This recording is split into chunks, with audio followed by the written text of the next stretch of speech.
पाकिस्तान इस वक्त काफी खतरनाक स्थिति में पहुंच चुका है। हकीकत यह है कि पाकिस्तान के कई टुकड़े हो सकते हैं। अब आप इसका इल्जाम भारत पर लगाएं, उससे पहले आपको क्लियर कर दूं कि इसमें भारत का कोई रोल नहीं है। आप जान लीजिए कि पाकिस्तान के सबसे करीबी दोस्त चीन का अब पाकिस्तान के दो खूबसूरत और बड़े बड़े शहरों और इलाकों पर कब्जा होगा, और ऐसा खुद पाकिस्तान की सरकार के तेवर नजर आ रहे हैं। सलाम, नमस्ते, सत श्री अकाल। मैं हूं रजा और आप देख रहे हैं रजाग्राफी की इंटरनेशनल प्राइम टाइम रिपोर्ट, जिसके अंदर सारी दुनिया की बड़ी बड़ी खबरें आपको आसान और सिंपल भाषा में विद प्रूफ हम आपको देते हैं। इस रिपोर्ट की पहली खबर यही है कि पाकिस्तान की स्थिति और खराब हो गई है। रिपोर्ट आपकी स्क्रीन पर लगा रहा हूं। आप इस बात से समझ लीजिए कि कर्ज काफी ज्यादा अब तक अगर किसी ने लिया है तो वो है पाकिस्तान, जिसने सबसे ज्यादा कर्ज अपने दोस्त चाइना से लिया है। 53 लाख करोड़ रुपए पाकिस्तान के कर्ज वाले खाते में है, उसको चुकाना है। 845 करोड़ का कर्ज तो फ्रांस से गुहार लगाकर सन 2021 में माफ करवा चुका है पाकिस्तान। अब कमाल और दुख की बात यह है, कमाल उनके लिए जिनको लग रहा है कि उनकी दुआ कबूल हो गई, और दुख की बात उनके लिए जिनका पाकिस्तान मुल्क है। गिलगित और बल्तिस्तान, अब ये दोनों इलाके चीन के कब्जे में चले जाएंगे। 19,000 करोड़ रुपए का कर्ज लेगा अब इनके बदले। पीओके भी चीन को सौंप सकता है पाकिस्तान। हालांकि पाकिस्तान की आवाम के अंदर अब पहले से ही इसको लेकर काफी गुस्सा नजर आ रहा है। कई इलाकों में चीन को मौजूद रखा गया है, बुला लिया गया है। वहां पर कई जगह खुदाइयां हो रही हैं। चीन की मौजूदगी पाकिस्तान के कई इलाकों में देखी जा रही है, जिसको देखते हुए पाकिस्तान की आवाम ने कई बार प्रदर्शन किया है, यानी प्रोटेस्ट किया है। लेकिन सरकार मजबूर है क्योंकि पैसा ही नहीं है। दोस्तों, गिलगित बल्तिस्तान और पीओके, इन तीनों को पाकिस्तान की सरकार ने अपने हाथों में ले लिया है और इन तीनों इलाकों को लीज पर चीन को दे सकती है। कई इलाकों में पहले से ही खुदाई शुरू कर चुका है चीन, जिसके खिलाफ जनता पहले से ही आवाज उठा रही है। पाकिस्तान के हालात इतने खराब हैं कि कर्ज लेने के लिए अपने सरकारी शेयर यूएई को ही बेच दिए हैं, और काफी बड़ी मात्रा में अब वो कर्ज ले रहा है। यानी इसकी टोपी उसके सर। मजबूरी में पाकिस्तान करे तो क्या करे, इधर से वो कर्जा लेता है, इसको चुकाता है, और जब ये फिर से अपना पैसा मांगता है, क्योंकि भाई अभी पहले वाली रकम चुकाओ हमारी, और भी कर रहा है, तो वो दूसरे देश से मांगता है। और ग्रे लिस्ट में होने की वजह से पाकिस्तान को बड़े पैमाने पर कर्जा भी नहीं मिल रहा है। गिलगित बल्तिस्तान के हुंजा के इलाके में चीन मौजूद है। वहां पर चीन ईवी चिप के लिए, प्रोजेक्ट के लिए चीन वहां पर खुदाई कर रहा है, और वहां के लोगों ने जोरदार प्रदर्शन किया है। लेकिन अब पाकिस्तान की सरकार मजबूर नजर आ रही है चीन के आगे। अब आपको आसान भाषा में आखिरी बात बताता हूं। गिलगित बल्तिस्तान, पीओके और उसके अलावा ये तीन इलाके तो हो गए, उसके अलावा टीटीपी भी अलग अपना एक मुल्क चाहता है, अपना एक अलग एरिया चाहता है, इलाका चाहता है। तो अगर उंगलियों पे गिने तो 3 चीन के हाथ में चले जाएंगे और एक टीटीपी मांग रहा है। टीटीपी धमकी भी दे चुका है कि अगर हमारी बातचीत फेल हुई और हमारी बात नहीं मानी तो हम अपने हमले काफी खतरनाक करेंगे, खूनी हमले करेंगे, आक्रामक हमले करेंगे। तो यानी 4 टुकड़ों में पाकिस्तान इस वक्त बंटने वाला है। दोस्तों, अब आप समझ लीजिए कि मुसीबत की बात एक और है। टीटीपी ने YouTube पर एक वीडियो जारी करके मसूद नाम के एक अधिकारी ने, टीटीपी के ने कह दिया है कि हम अपनी मांगों से पीछे नहीं हटेंगे, फाता का इलाका हमें देना पड़ेगा, हम हथियार नहीं डालेंगे, हम पाकिस्तान सरकार के आगे सरेंडर नहीं करेंगे। दोबारा से यानी धमकी है। डिटेल में नहीं जाऊंगा, रिपोर्ट मौजूद है, पढ़ लीजिएगा। इसी के साथ आपको बता दूं कि पाकिस्तान के army chief general Qamar Javed Bajwa से कतर के अमीर ने मुलाकात करी है। तस्वीरों में आप देखिए।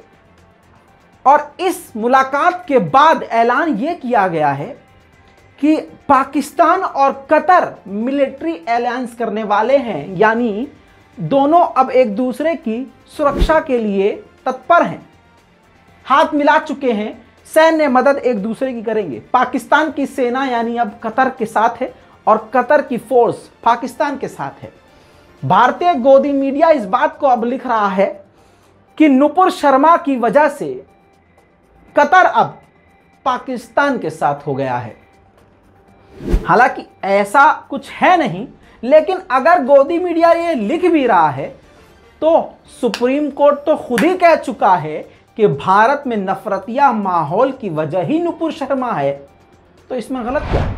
वहीं आपको बता दूं कि पाकिस्तान ने यह कंफर्म किया है कि उसके पास भारतीय कैदी 682 कैदी हैं। जी हां, वहीं भारत के पास पाकिस्तानी 461 कैदी हैं, यानी पाकिस्तान के पास भारत की कैदी ज़्यादा हैं, क्योंकि भारतीय मछुआरों को पिछले कई बार बड़ी बड़ी तादाद में पाकिस्तान ने गिरफ्तार किया है। हालांकि इस रिपोर्ट का टाइटल भी कुछ और हो सकता था, जैसे कूड़ेदान पाकिस्तान। नहीं, माफ़ कीजिएगा, ऐसी हम चाह नहीं रहे हैं किसी को भी अपमानित करना, लेकिन खबर ही ऐसी है कि आपका खुद दिमाग चकरा जाएगा। स्क्रीन पर इस रिपोर्ट को देखिए, आपको नहीं, अब हटा लो बटन, हाँ इधर कर दो साइड में। अब सुन लीजिए, पूरी दुनिया से बड़ी बड़ी कंट्रीज से पाकिस्तान कूड़ा अपने देश मंगवाता है। सर चकरा रहा है आपका? नहीं, समझ लीजिए मैंने क्यों कहा कि कूड़ादान पाकिस्तान। भाई पाकिस्तान पूरा अपना खुद पाकिस्तान जो है कूड़ा जो वेस्ट बनाता है, वो वेस्ट जो उनका बनता है पूरे देश का, वो साल का 30 मिलियन टन बनता है, ठीक, खुद पाकिस्तान का। लेकिन पाकिस्तान बड़ी बड़ी कंट्रीज से उनका कूड़ा 80,000 टन इंपोर्ट करता है, वेस्ट। अब आप सोचेंगे भाई क्यों? अरे भाई पैसा मिलता है। और किन किन देशों से? America, Britain, Canada, Germany, Italy और सऊदी अरब, इन बड़ी बड़ी कंट्रीज का कूड़ा अपने यहां इकट्ठा करता है, इसके लिए पैसा मिलता है। लेकिन वहां अब क्लाइमेट चेंज को लेकर, आसान भाषा में, वहां पर अब बीमारियां बढ़ रही हैं उन कूड़ों और गंदगी की वजह से। और पाकिस्तान की सरकार को ये सारी कंट्रीज बड़ा पैसा देती हैं, मोटा अमाउंट देती हैं ये कूड़ा हाँ अपने यहां मंगाने के लिए। हालांकि पाकिस्तान तहरीक-ए-इंसाफ ने बार बार ये बात कहा है कि हम विदेशों का कूड़ा एक्सेप्ट नहीं करेंगे। इमरान खान भी इस बात के खिलाफ हैं और इमरान खान के समर्थक भी इस बात के खिलाफ हैं कि हम दूसरे मुल्क का कूड़ा अपने मुल्क में क्यों मंगवाएं। भाई वैसे भी हम गरीबी झेल रहे हैं, थोड़ा और सही पैसे के लिए दूसरे देशों का गंद हम अपने मुल्क में क्यों मंगवाएं। लेकिन फिर भी अब पाकिस्तान की सरकार मजबूर है। वहीं आपको बता दूं कि यूनाइटेड नेशन ने तालिबान को नसीहत दी है कि और भी मुस्लिम कंट्रीज हैं वो भी महिलाओं का सम्मान करती हैं और बराबर उनको हुकूक उनके देती है, तो आपको भी उन्हीं की तरह महिलाओं को सम्मान और उनके अधिकार देने चाहिए। दोस्तों आप जानते हैं 3 दिन पहले मैंने आपको बताया था कि तालिबान जो है 3000 अफगानियों के साथ, तालिबानियों के साथ एक सम्मेलन करने वाला है जिसमें महिलाओं के हुकूक पर बात की जाएगी, हक पर बात की जाएगी महिलाओं के। और उसमें 3 के 3000 सिर्फ मर्द होंगे, औरतें कोई नहीं होंगी, जिस पर पूरी दुनिया में इस बात का विरोध तालिबान का किया जा रहा है, जिस पर तालिबान के सुप्रीम लीडर हैबतुल्लाह अखुंज़ादा ने कह दिया कि हमें इस्लाम पर कोई ज्ञान न दे और दुनिया हमारे मामले में दखल दे रही है, ये अच्छा नहीं है, बर्दाश्त नहीं किया जाएगा। साफ साफ ये कहा कि शरिया कानून से कोई समझौता नहीं किया जाएगा। खैर आगे बढ़ते हैं। वहीं अमेरिका के नेवार्क के एक स्टेट में, शहर में फिर से गोलीबारी का मामला सामने आया है, जिसमें आपको बता दूं कि 9 लोग बुरी तरह से घायल हुए हैं। मरा तो कोई नहीं है, लेकिन उसमें एक बच्चा भी घायल है। और लगातार इस तरह की घटनाएं अमेरिका में बढ़ रही हैं। इसी के साथ नेटो की मीटिंग का एक वीडियो वायरल हुआ है। कई सारी वीडियो वायरल हुई जिसमें रजब तैयब एर्दोगान का अलग स्वैग देखा जा रहा है, जिसमें पीएम बोरिस जॉनसन के खूब मज़े लिए जा रहे हैं। अलग अलग तरह से वीडियो दिखाई जा रही है, लेकिन हम आपको अपनी तरफ से दिखाते हैं। देखिए। अरे और भाई सफ़ेद अंडे क्या कर रहा है? अरे अरे अरे सर अरे आइए सर। अरे नहीं सर, आइए सर, कुछ खाएंगे? अरे बैठिए सर, बैठिए। सर आइए, दीदी आप भी आइए।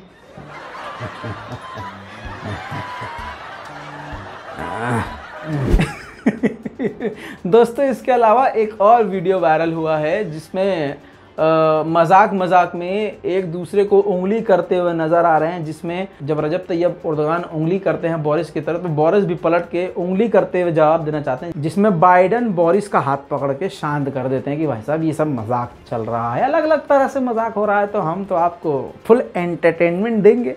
देखिए। मामू ये फटी चड्डी पहनता है भूतनी का। नहीं ये चाचा ये पहनता है। अरे चुप हो जा, सबसे फटी तो मैं पहनता हूँ। वेनेजुएला और अमेरिका के बीच में आपको पता है तनाव वाली स्थिति है, और वेनेजुएला ने अमेरिका के कई सारे नागरिकों को गिरफ्तार भी किया हुआ है।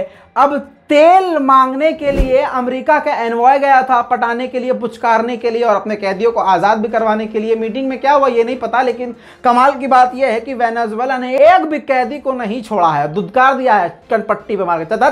दोस्तों इसी के साथ नॉर्थ कोरिया ने साउथ कोरिया पर इल्जाम लगाते हुए किम जोंग उन ने कह दिया है कि कोरोना जो फैला है ये साउथ कोरिया की वजह से फैला है। गुब्बारे आए थे, वो गुब्बारों की वजह से उसके अंदर पता नहीं क्या था, जिसकी वजह से उसमें से कुछ निकला और फिर कोरोना फैल गया। इसके अलावा नॉर्थ कोरिया ने नशे में एक और बयान दिया है, कहा है कि हमारे जो लोग थे 2 मुल्क के, वो एलियन के साथ कांटेक्ट में आ गए थे। जी हां, आगे जानकारी तो नहीं दी है क्योंकि नशे में पूरी बात नहीं बोली जाती है। दोस्तों मजाक की बात एक तरफ, MiG-29 खतरनाक फाइटर जेट म्यांमार का दंदनाता हुआ थाईलैंड में घुस गया, भगदड़ मच गई और काफी अंदर तक घुस गया। स्क्रीन पर देखिए, स्कूल से लेकर कॉलेज और मार्केट तक में तहलका मच गया, बवाल मच गया, काफी नीचे उड़ान भरता हुआ, ऐसा लग रहा था कि बमबारी करने के लिए घुसा है। बवाल खड़ा हो गया, भगदड़ मच गई। बड़ी मुश्किल से थाईलैंड ने इसको काफी देर बाद खदेड़ा। अभी तक म्यांमार का कोई भी बयान नहीं आया है, लेकिन अब थाईलैंड में खतरा मंडरा रहा है और थाईलैंड ने पहली बार अपनी एयरफोर्स को एक्टिव कर दिया है। दोस्तों इसी के साथ एक अच्छी खबर, 2019 में न्यूजीलैंड में एक मस्जिद पर हमला हुआ जिसमें 51 मुस्लिम लोग मारे गए, और उस पे जो हमला किया था उस टेररिस्ट ऑर्गेनाइजेशन का ग्रुप का नाम था प्राउड बॉयज। जी हां, अब आपको बताऊं, अब जाकर उस ग्रुप को टेररिस्ट ऑर्गेनाइजेशन वहां की सरकार ने घोषित कर दिया है।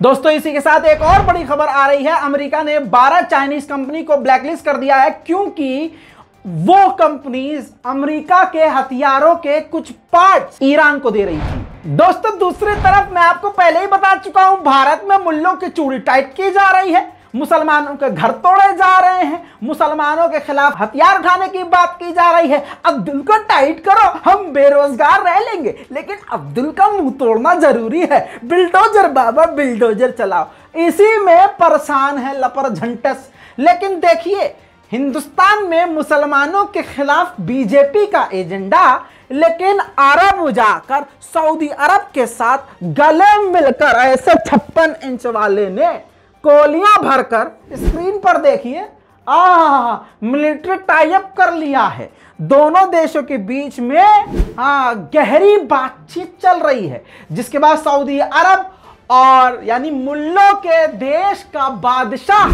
सऊदी अरब और भारत यानी दोनों अलग अलग हिंदू मुस्लिम देश की सेना एक दूसरे की रक्षा के लिए तत्पर हो जाएगी। ले ले ले ले, इससे कोई हिंदुत्व खतरे में तो नहीं पड़ेगा ना? नहीं, I am just simply asking bro, समझ रहे हो?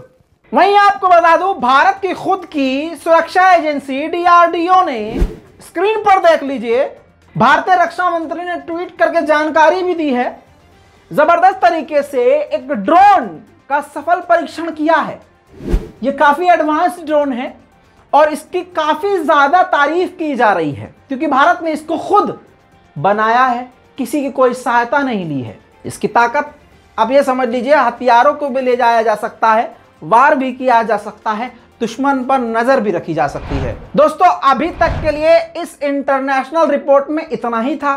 सारी दुनिया से बड़ी बड़ी खबरें उठा के इसमें डाल दी हैं। अगर आपने ये रिपोर्ट पूरी देख ली है तो आपको मुबारक हो। आज तक की सारी बड़ी बड़ी खबरें आपको पता चल चुकी हैं। नहीं, उस आज तक की बात नहीं कर रहा हूं, अभी तक की, यानी हाँ, गोदी मीडिया मुर्दाबाद। जय हिंद।